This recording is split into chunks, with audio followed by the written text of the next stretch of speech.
a child 6 weeks to 5 years old, they are sponges. What is a sponge? It absorbs everything around it. These are the children of the Urban League's Head Start, Early Head Start program. Okay, Jace, point to the square. Yay! Head Start prepares a child for lifelong learning, and it's the teachers who build this foundation.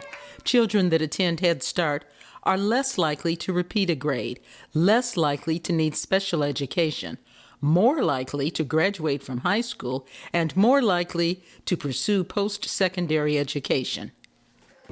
Head Start is a federally funded program for preschoolers 5 years old and younger. Children from low-income families are given the opportunity to grow cognitively, socially, and emotionally.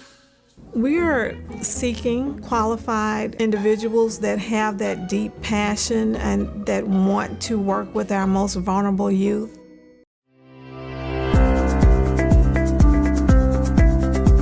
Hello, welcome to the All In Podcast. I'm your host, Pat Washington, and we have an exciting show planned for you today. Today, we're going to learn more about how COVID-19 impacted our Head Start families at the Urban League of Metropolitan St. Louis.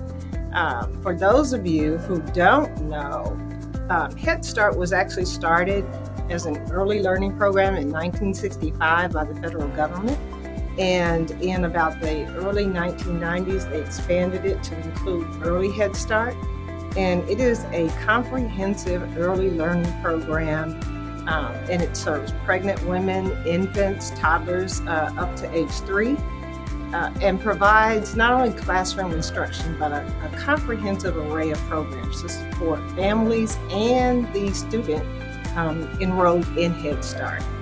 The Head Start programs help children really get a good first start, is what I like to call, on their education journey. So they are working very, very hard, even at that young age, to learn. They're also experiencing different classroom settings, different things that help them learn and grow as a person, not just, as a scholar. So we also have programs that support the entire family. In-home visits, there are things that parents are taught to help as their child's first teacher, to help them be successful. So we're going to learn a little bit more about that. But the Head Start programs are really for families who are already vulnerable. They are low-income families. They are families who are really struggling to find their way in the world, and they could be among those mothers who are working sometimes 2 jobs. And so Head Start is really designed to support them in their effort to make sure that their child has an excellent education. So when COVID-19 came along, with Head Start families already being vulnerable, they were really impacted very, very disproportionately. And not only in terms of the learning environment, but in terms of job loss, reduction in wages, child care, illness. They were struggling with all kinds of problems, just like those of us who don't have children enrolled in Head Start. So today we wanted to really take a look and find out just how did our Head Start program pivot and support those families who were being impacted. So when we come back, we're going to talk to Dr. Gwendlyn Diggs. She is the Vice President for Head Start and Early Head Start for the Urban League of Metropolitan St. Louis. So stay with us, we'll be right back. I encourage my patients to get vaccinated against COVID-19. Vaccinations protect you from this serious disease. If you're trying to become pregnant now or plan to try in the future, you can get COVID-19 vaccines. Learn more at cdc.gov.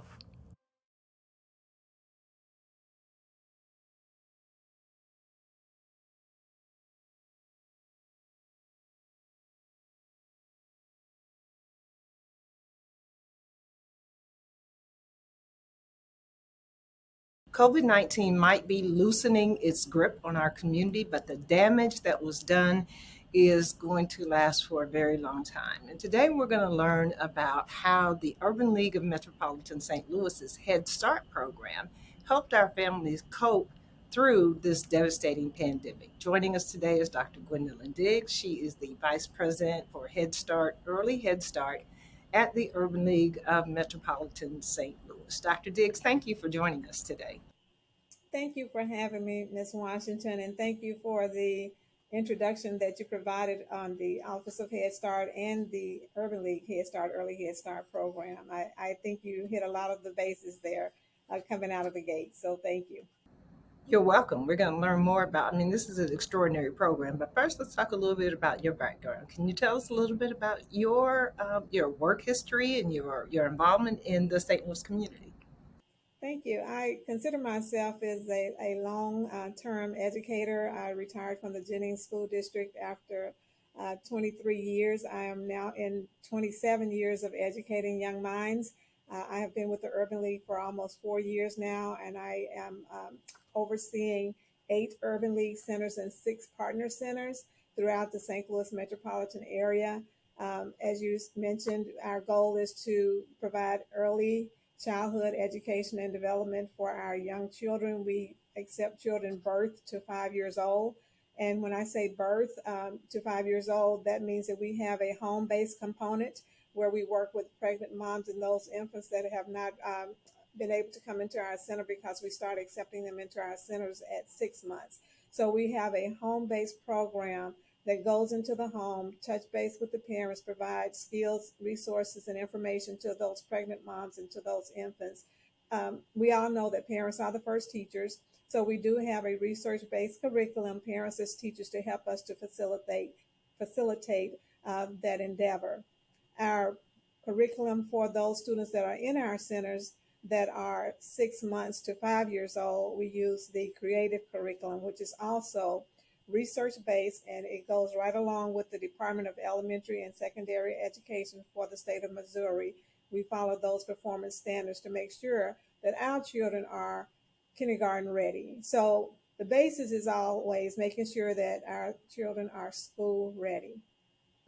I love that there's an early Head Start component because I think the recognition that learning doesn't just start when you're like 5 or 6 years old and ready to go to kindergarten and what have you. So, can you tell me a little bit more about the early Head Start component? Sure, the early Head Start component and that home-based piece is to provide parents with the necessary skills to help.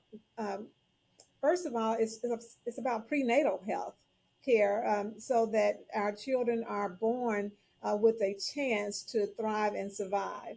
So we make sure that we catch those moms before they even deliver, and we're there to support them throughout the process. So when they come into our centers at 6 months, we're making sure that they continue to have those gross motor skills, developmental skills that they need to, they're not walking when they come to us, so they're just babies, and we provide them with that opportunity to learn new things, to touch, see, feel, crawl, tummy time, Yes. story time. We do all of those things within the school day, and what the school day looks like for our children 6 months to 5 years old is that they have 2 teachers in every classroom.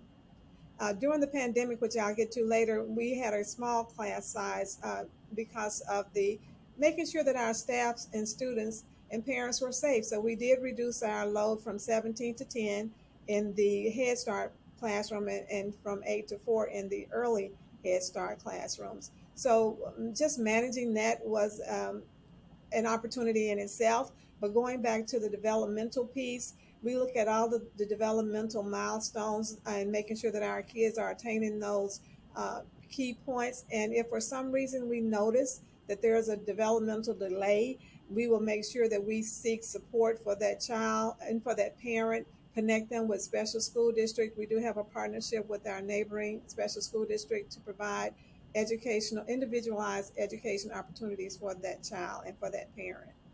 So we're constantly monitoring our children to make sure that they are progressing. We have a family service worker that's assigned to each child upon enrollment.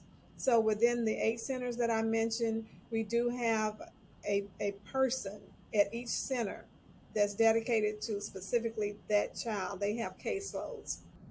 And do you serve children with disabilities? Yes, we do. I'm glad you asked that question because we have a myriad of services that we provide to children. We have a disability coordinator, we have a mental health coordinator. We also focus on nutrition and health. We have those coordinators in place also, and we have a very strong educational team. The leadership team for Head Start made sure that we are always intentional about the programs and services that are offered to kids. So our education coordinators are very intentional about providing professional development so that our children will have the school readiness skills that they need. So with that being said, we make sure that we are focused on the individual child and the individual learning for each child. Well, one of the things that I'm hearing as you're explaining this program is that it is extremely hands on, lots of attention to detail, lots of engagement with the student, with the parent. Seems like, as you said, there's whole teams that engage with families.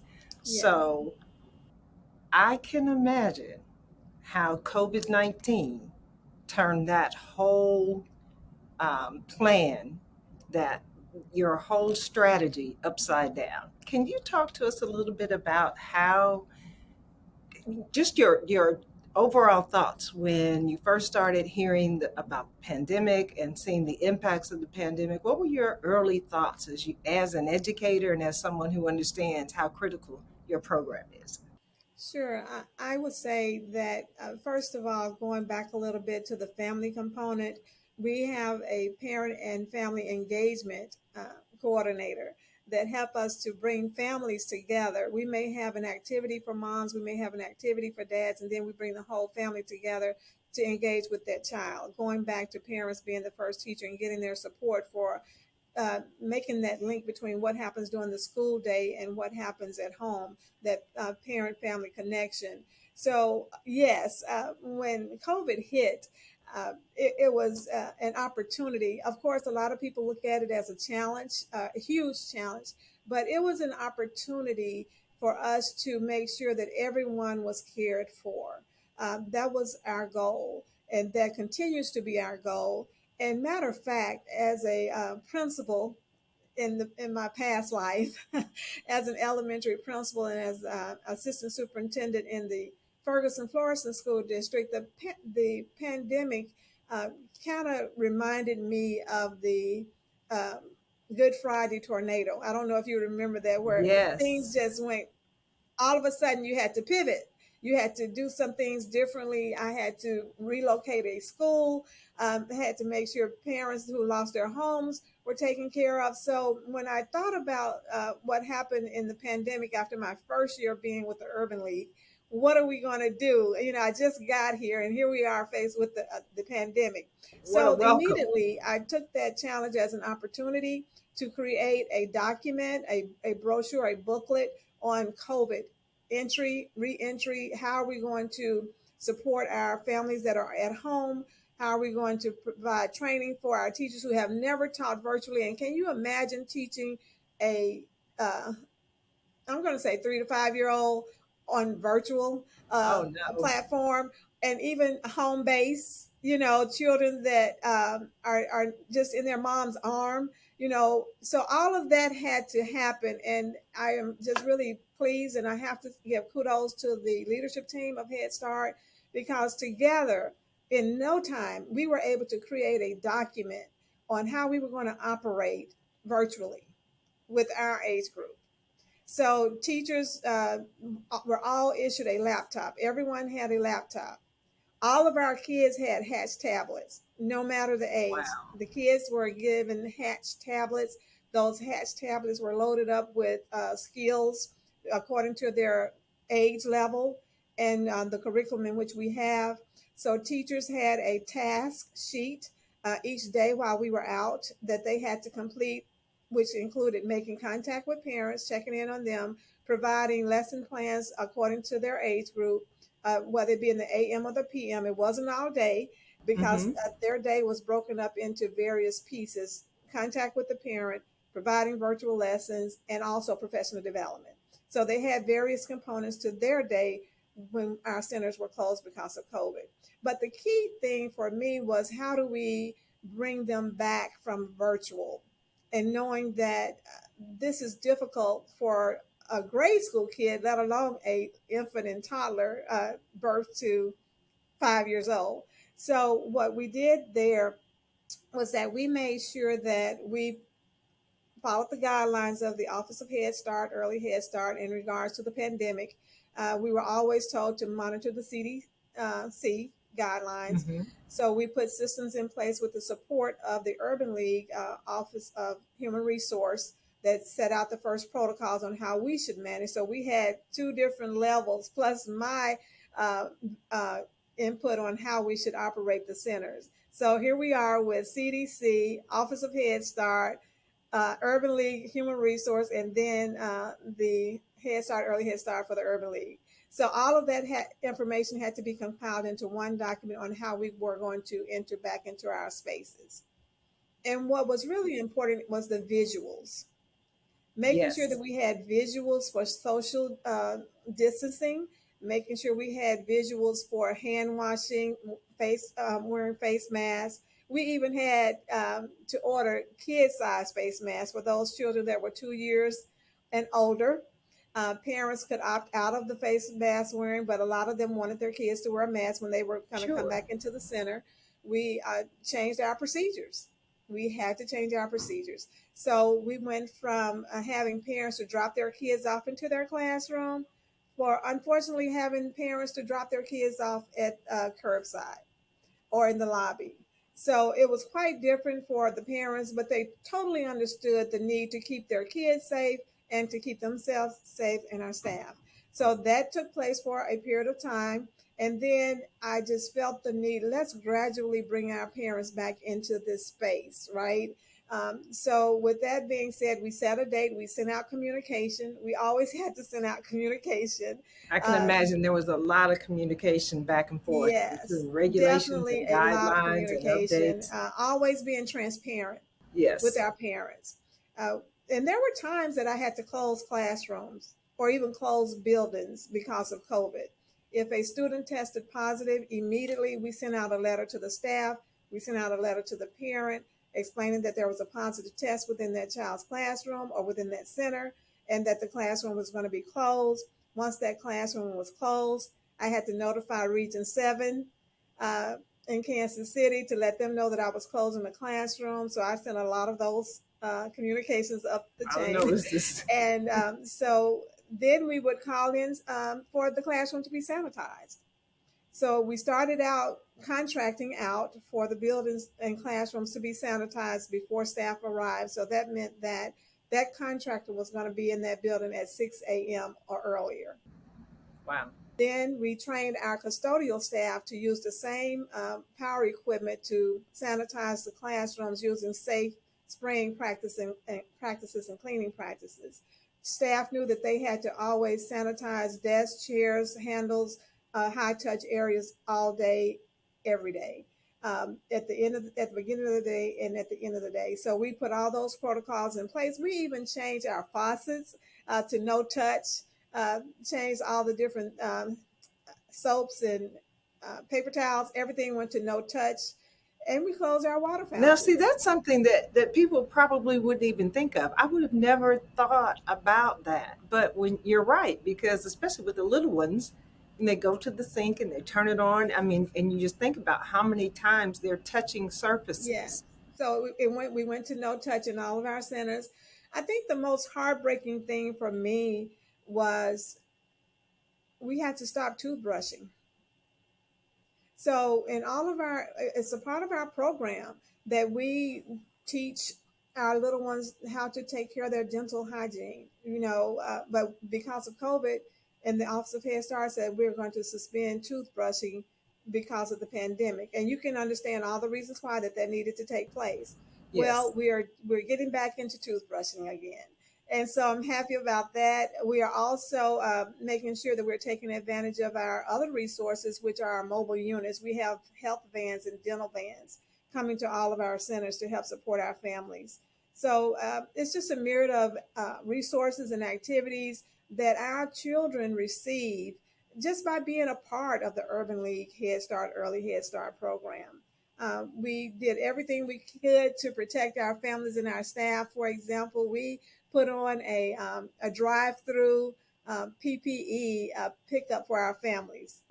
One Yes. of our largest center, the Jennings headquarters center, we had rows and rows and rows of packages for parents to just drive by and pick up. And inside that package was masks, hand sanitizer, um, what we did. I can't even remember all the things that were in there right now.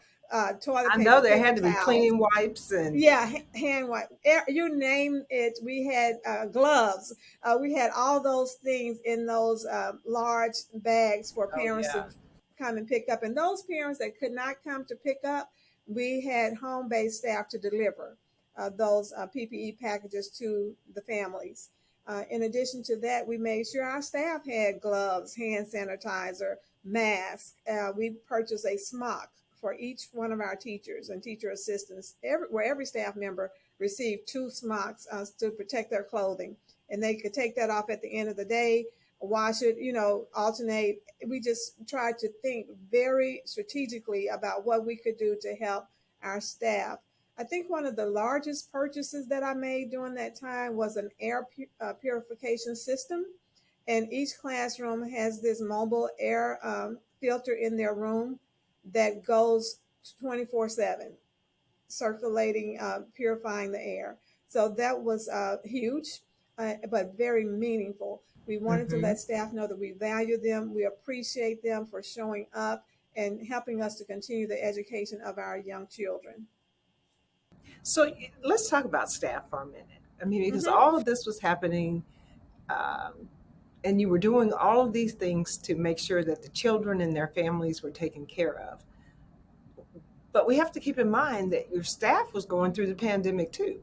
They were not um, immune, no pun intended, from everything that was happening in our community. I'm sure they were experiencing things within their own families. Can you speak to that a little bit? I'm sure they had anxiety. I'm sure they were concerned for their own families. What was that like in terms of trying to make sure that your staff's needs were taken care of? Those are all real and valid points that you made, and of course, we went through all of those pieces. But the key that I found in that, and with myself, even having unfortunately lost family members, me personally to COVID, and having staff members that lost family members to COVID.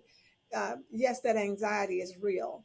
And you wonder how, why, what can you do to provide that support, mental support, emotional support to families. So we did reach out to organizations to help with that.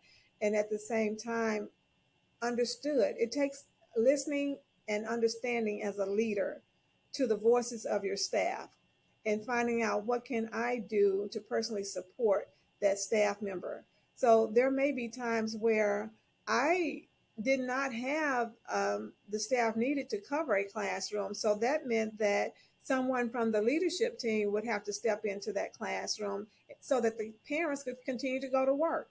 It may have meant at one point, unfortunately, because staff members may have contacted COVID or tested positive, that we say we couldn't have that class open, for 5 days or 7 days. So we were able to take each moment as it came as an opportunity to see how can we provide support and stay safe at the same time, and manage that in a way that when you care for your staff, they will understand where your heart is. And so we have to just understand we were all in this together. No one was immune or isolated from Absolutely. COVID-19 during that time. Well, it's truly a testament to you and to your team that they would continue to put the needs of the children and families first. So I know that's greatly appreciated.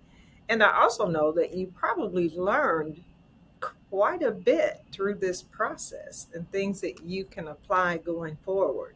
Are there some things that come to mind, right off the top of your head in terms of what you learned that will make your Head Start programs better? The first thing that pops to my mind is don't be afraid to try new things. Uh, don't be afraid to ask questions, and don't be afraid to ask for help.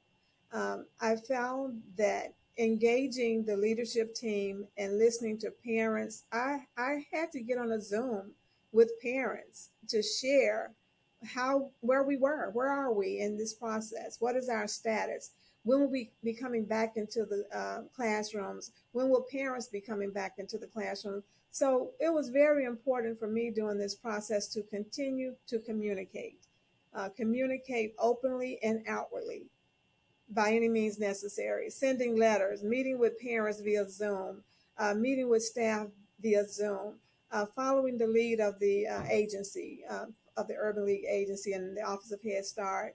So for me, it was not so much of uh, something different, but because I have been in education and leadership for a while, I don't know if I'm just made differently, but it was an Yes, you opportunity. are. It was an Wonderfully made. opportunity to just dig your heels in and work hard and just make people feel valued and good and whole. I enjoyed helping. I enjoyed creating systems and processes so that we were not missing a beat if at all possible. Sometimes you don't get it all right. Sometimes you may miss something. That's why it's important to listen, because someone may see something differently, and I'll say, oh, you know what? We'll do that. I don't have all Right. the answers, but I'm also willing to learn what I need to help make that person whole.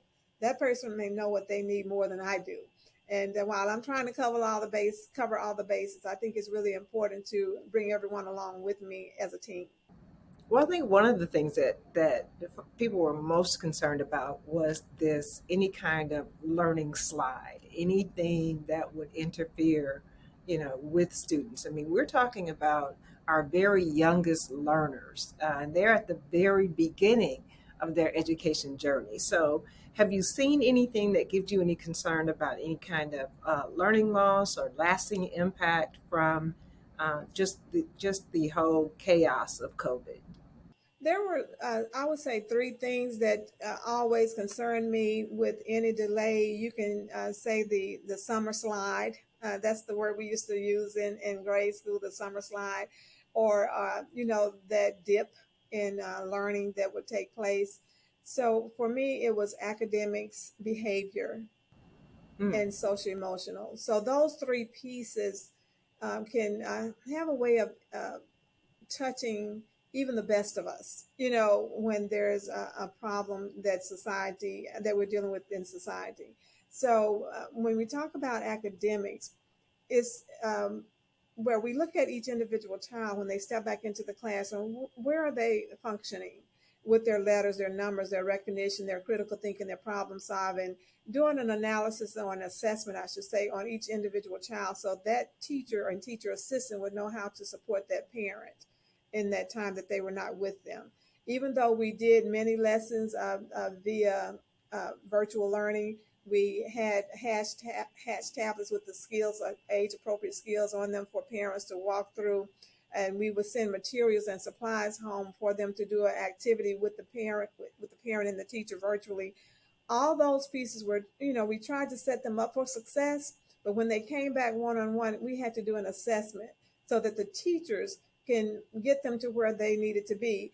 Because here's the thing, if you look at our 4 and 5 year olds, they were going to soon be going to kindergarten. right, We right. left in March 2020. So in June, you had a group of kids that were going to be going to kindergarten.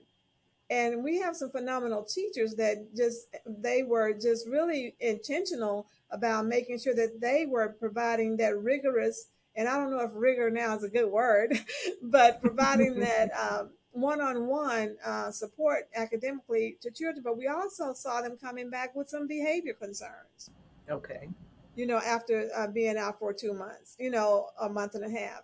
So that was another thing that we had to work on, leaving at the end of March, which was around spring break, and coming back at the beginning of June, I believe. So uh, getting support and teaching teachers how to use courageous disciplines, or conscious discipline, I'm sorry, conscious discipline practices, how to use trauma smart practices in the classroom. Those are pieces that we focus on a lot, because teachers need to have something in their, they need to have something in their tool belt, to help children, to just kind of redirect those behaviors that maybe didn't even exist before they left.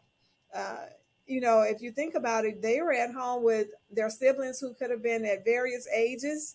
It Yes. may have been unstructured. So there were a lot of different pieces that we had to practice, routines, go back through the routines. I remember as a principal, the first day of school, we worked on routines, you know, we worked on those This is how you routines. line up. This is how Yeah. you. Yeah. We had to go back through that, here's how we put away paper. Here's how we push our Yes. chair in. Here's how we take our tray up, our plates, and all of that. And I really, when I said Trey, I thought about food insecurities, because Yes. when kids were at home, they may not have been getting what they would get in the Head Start program. We provide breakfast, lunch, hot lunch, and snacks. And hot breakfast is just alternated with the breakfast, but the hot lunch was like a 4 course, 5 course meal. Hmm. And then the snack. So I think those pieces were something that we tried to touch on and support parents with. But there were so many things, as I mentioned, academics, behavior, social, emotional, all those pieces were highlighted or kind of enhanced when they left and when they came back. It was enhanced when they came back. So we had to work through those pieces. So I've always said, in order for learning to take place, behavior has to be in place. We have Yes. to set those structures, and we have to provide those supports, that social emotional piece for children need that. Adults need that. And, we had to make sure that our staff was getting those breaks that they needed, because it could be Absolutely. overwhelming day to day, coming in to work in a COVID environment.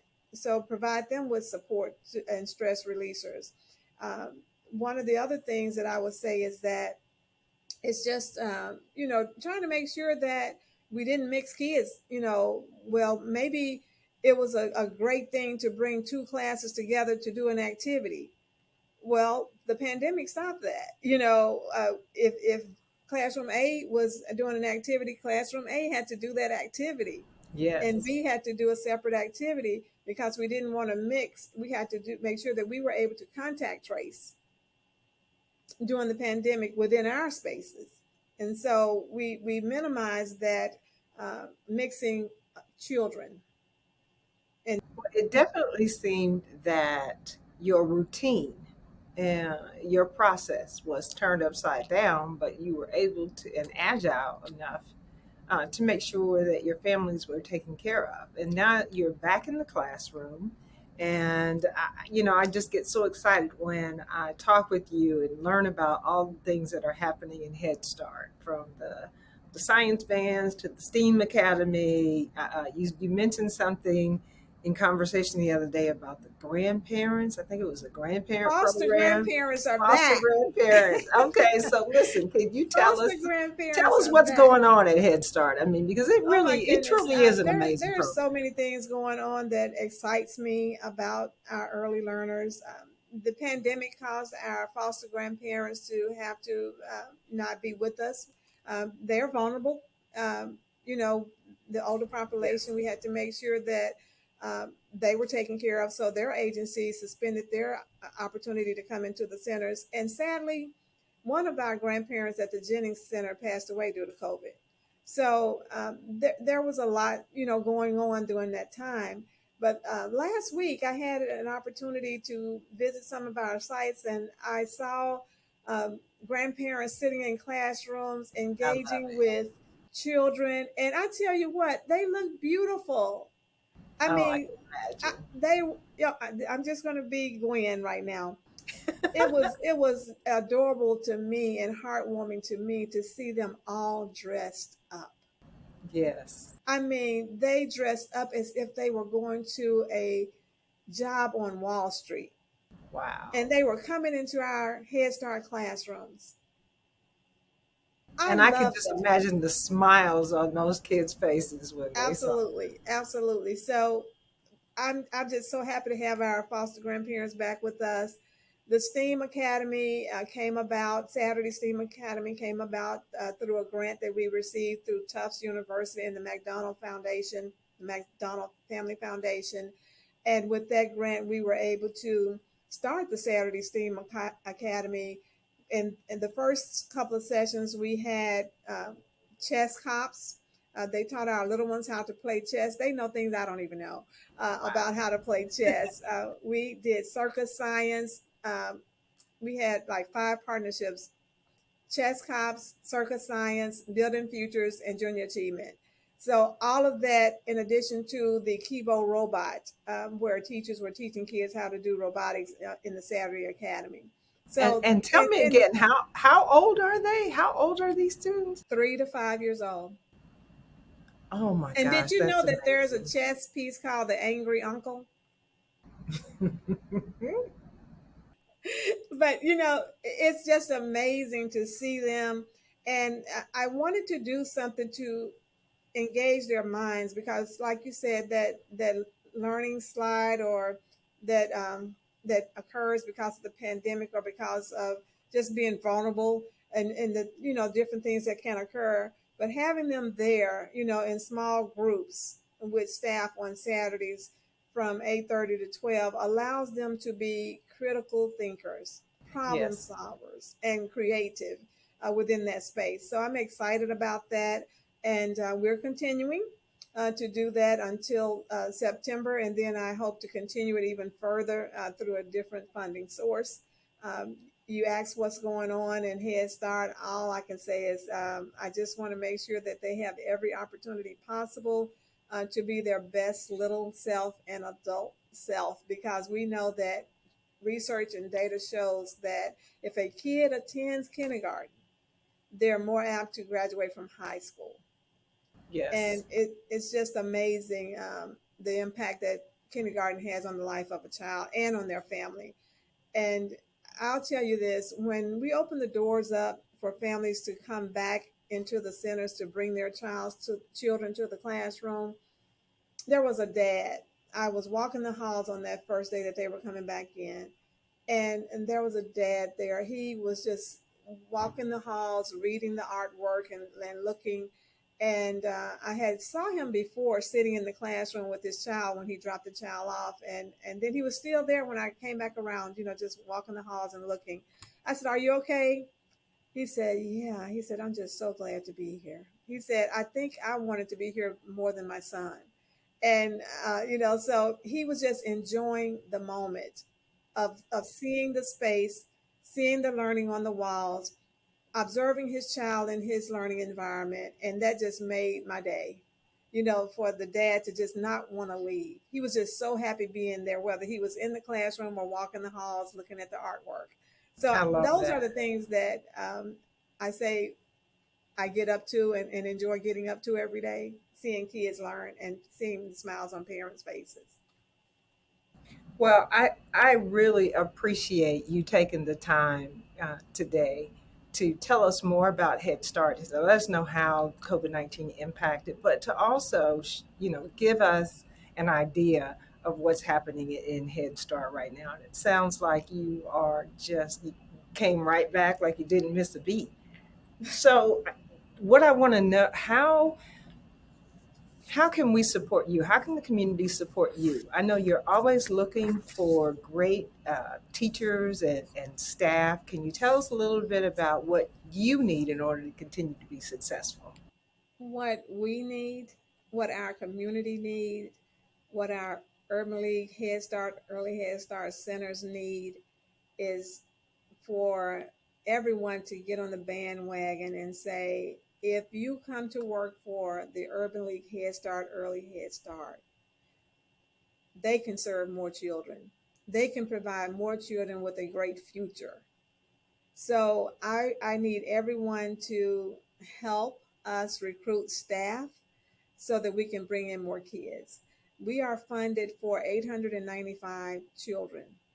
So we have room and we have passion and we have everything that a child needs. We have a heart for children and we need staff to help us to fill that void of an empty classroom.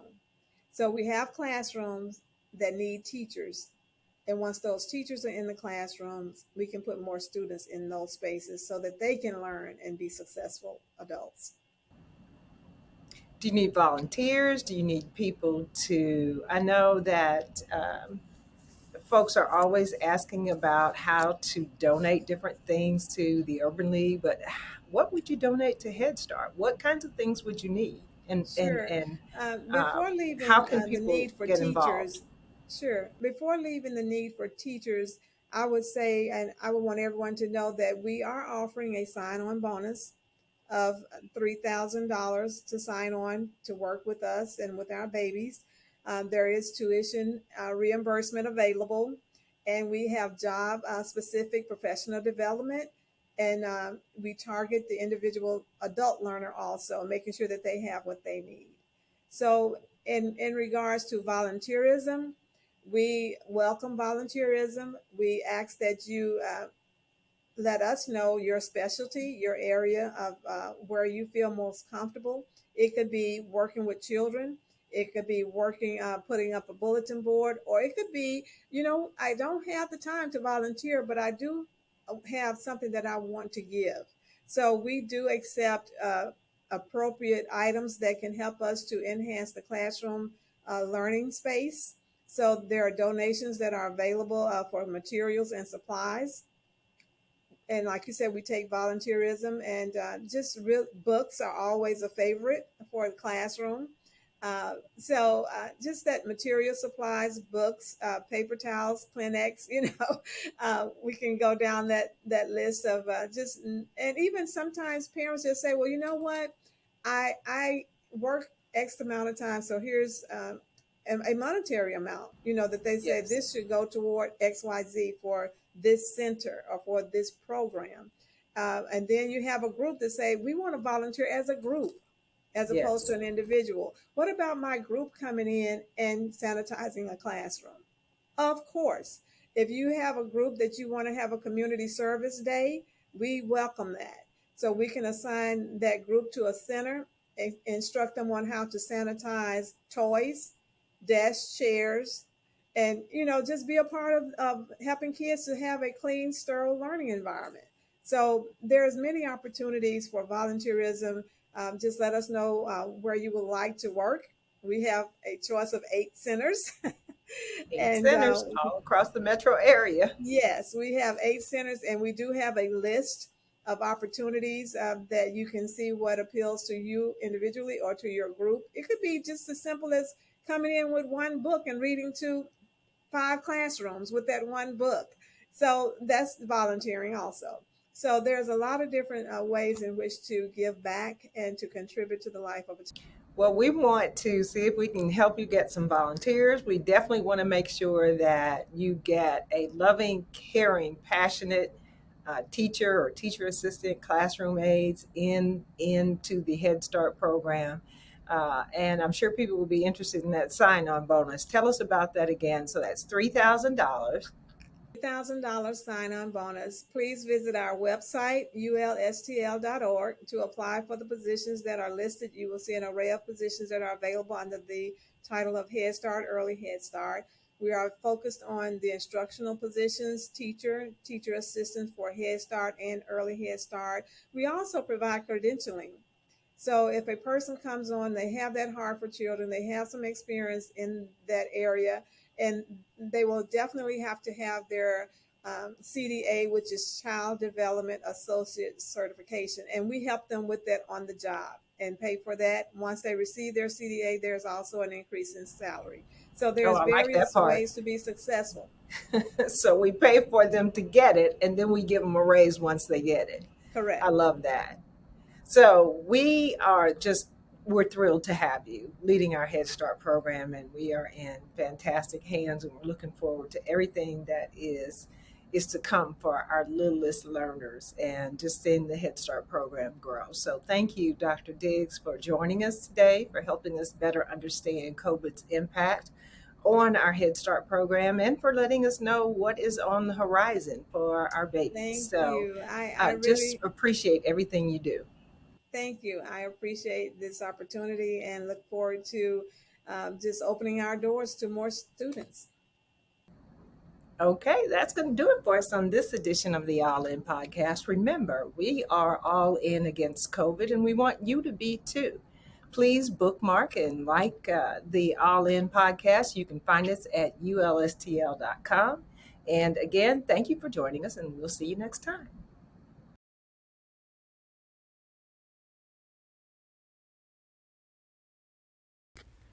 The All In podcast is brought to you by the Urban League of Metropolitan St. Louis in partnership with the National Urban League, the National Action Network, Shea Moisture, and the National Coalition on Black Civic Participation.